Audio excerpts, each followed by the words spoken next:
Hey guys, it's Daniela. It's January 7th, 2015, and this is my week 102 post-op lap band update. And it is not a pregnancy update. For those of you who have not heard or seen on Facebook or Instagram, I had my baby. I had her, she came into this world at 38 weeks and 1 day, 2 weeks early, pretty much. So, needless to say, I've been busy these past 3 weeks learning how to be a mother, learning how to get my life together with that aspect. Having Christmas, I have my mother in town right now, and I'm so thankful for the help. Setting up plans and details for people to come and see me. My dad is coming up in January, and then I'm going home to Houston with the baby. And in the midst of it, I started school this week again as well. I'm doing online classes only, so I'm not quite ready to leave my baby for a full day yet. So, with that said, my weight, I did not actually remember to get my weight this week, but I am down, I believe, 28 out of the 46 pounds I gained during my pregnancy. I did not get a week 38 weight because we went into the hospital Monday night. My weigh-in days were Tuesday mornings, so we missed it. So in 3 weeks, 28 pounds down. And that has been strictly the fluids, baby weight, like literally the baby's weight, and my metabolism speeding up because I am exclusively breastfeeding. I am noticing this week, however, that my baby moon weight loss is over, so I need to start making better choices, which is hard to do because my band still needs to be adjusted up more, but I do not want to do that just yet. I know I can make the right choices and do that. And I know once I start exercising again, it'll be easier to lose the weight. So I believe it was 192.8 was the last time I weighed in. So back in the 100s. Thank you, Lord. I got up to 226, I want to say. No, 216. 216? 226. I didn't check my last video. I don't know. I know I was in the 200s. That put me at 30. Yeah, I had to be 226. I'm not quite sure. I just know I gained 46 pounds. So, yeah. Do a little bit pregnancy for you guys. I am going to do a birth story. I need to sit down and actually write down timestamps and things as they happened so I can tell you everything in order. Monday, December 15th, Keith and I went to bed. We tucked in the dog. 9 o'clock, we were going to bed. Friday was my last day of school. Saturday was my last day of work. No. Was it? Yeah, Saturday was my last day of work and Friday was my last day of school. So I got everything done that I wanted to get done, taken care of before my baby came. Monday night we went to bed at 9 p.m. We went to sleep, had my body pillow with me and adjusted correctly. I wanted to switch sides in bed, so I rolled over in bed.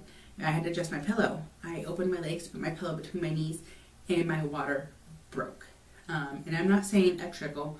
There was a puddle in the bed, a puddle on the floor where I stood up, and a trail following me into the bathroom into here till I could get to the bathroom and sit on the toilet, and then it still just kept going. There was actually even a puddle at the edge of the toilet seat from me pulling down my pants to sit down. That is how much my water had broke. My water broke. I sat up in bed. I was like, Keith, my water broke. And he's like, yeah, right. And he flipped on the light, and we saw the big puddle. He thought I was joking with him.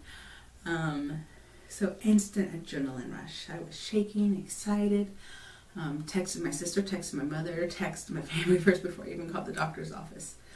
I called labor and delivery that late at night, so it was 10:30 at night. Called them, said I was on my way in.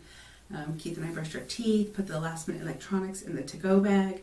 We walked the dog one more time, made sure she had food and water because we weren't sure how soon our dog sitter could come and see her the next day. Excuse me. We got to the hospital around 11:30, 11:45-ish.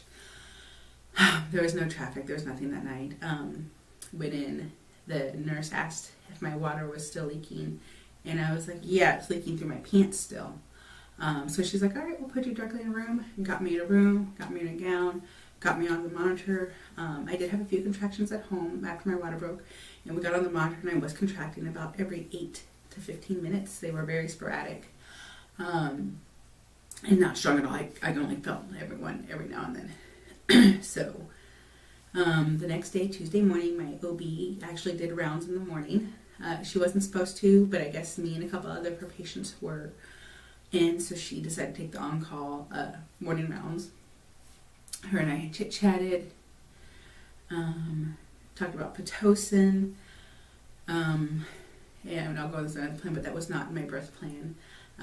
Basically, I wanted to do everything myself first and trust in my body, and then do medical interventions if needed to, but obviously I wanted to do as little medical interventions as possible. So we started Pitocin. Tuesday or late morning, I went until early afternoon till I got some IV meds to try to sleep because the contractions were getting pretty strong then. I got IV meds when my contractions were about 4 minutes apart, and they were starting to get strong enough to where I felt like I needed a little something to help me rest up, because I knew it was going to be a long night because I was only like 4 centimeters, so it wasn't. I knew I was in for a while.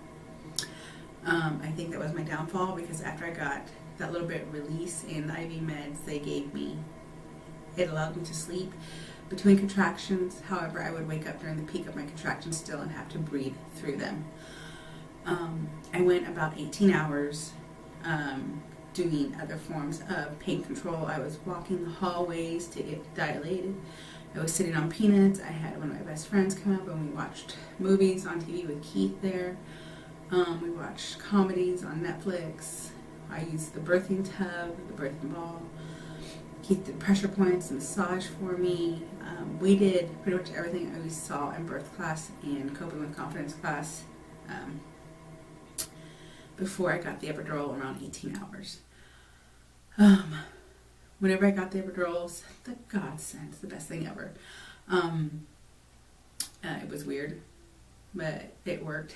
It was great. And then actually, like, once I got to 6 centimeters, things progressed fairly fast. So I did 18 hours, no pain meds, 10 hours with pain meds, and I pushed my baby out. And depending on who their chart notes you look at, whether it's the nurses or the doctors, I had her out in 40 minutes and under.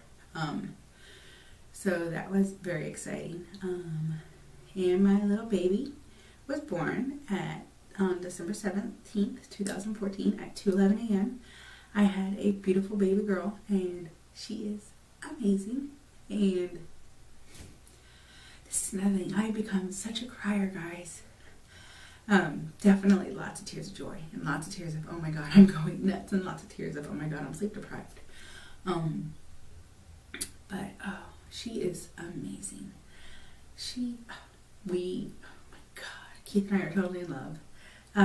You could see photos of her on Facebook and Instagram. I'm not quite sure when I'm going to put her on film, or if I am going to film her a lot. So you'll just have to deal with that. Find a photo for you of her. But we are adjusting to life. I said I was exclusively breastfeeding. We did have to supplement in the beginning, the first weekend home, because she had lost almost 10 ounces. And so that was her 10% that they don't like babies to lose, any more than that. So, yeah, we supplemented with 2 things of formula. And my mom's here in town, and Keith has helped me too. I pump, and they will take the first night feeding for me. They'll feed her, and I'll wake up about an hour after that or so and pump again, because my boobs will be engorged and they hurt. So, yeah. But things are going great. Pretty much, it's breast milk from here on out for her.